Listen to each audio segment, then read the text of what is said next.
The roundtable today was fantastic because there's a cross-section of individuals. You know, as Potter Space, we work in the sub-100K market as a property company, an investor and a developer. But we don't have all the answers. We're not planners, we're not infrastructure experts, we're not public sector, so we're not like Savills who've got the key research and the data. So you need a cross-section of people actually to debate this, but also to address the challenges that are ahead of us. And that's probably what I'll go back to, is it needs a coordinated approach from top to bottom, from government to local authorities, from private sector as well, but across the boards of private sector, developers, property companies, consultants, etc. Well, today we've had people around the table from all different aspects of the property market. So, we've had developers, real estate companies, we've had a local authority, academics. It's great to get people together because only by having those diverse perspectives do we start to come up with solutions to some of the big problems that we face. It's really important, I think, to bring together the logistics industry, the property developers, warehouse owners and operators, planning consultants, experts in the space, and then the local policymakers and decision makers to have the sort of conversations we've had today, to understand where the industry is going, and to make sure that policy is keeping up with those industrial developments. Events like today are really important. They bring together the property industry, they bring together trade bodies, they bring together engineers, architects, finance, a whole myriad of different stakeholders. And there's so much value in that collective response to the issues that the industry is facing.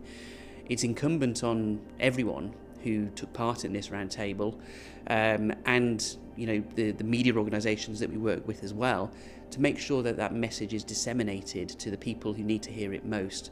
I think local and national stakeholders are paying more attention to warehousing and logistics than perhaps they have done in the past, and we're seeing that at a national government level down over. I think too often, though, we fall into the trap of there being a separate strategy for logistics and thinking that is job done. Logistics underpins every aspect of our economy, of our communities, and it needs to be considered in that way. So in planning decisions, we need to think about the role of logistics in servicing new communities, expanding housing developments, town and city centres, rather than just thinking purely about the space that it requires as a sector in its own right.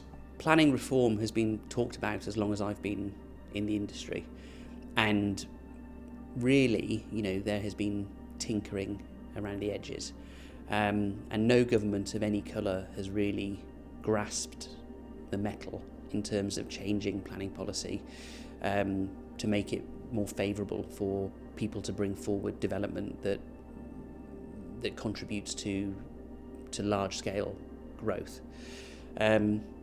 Who knows what will happen as 2024 rolls on.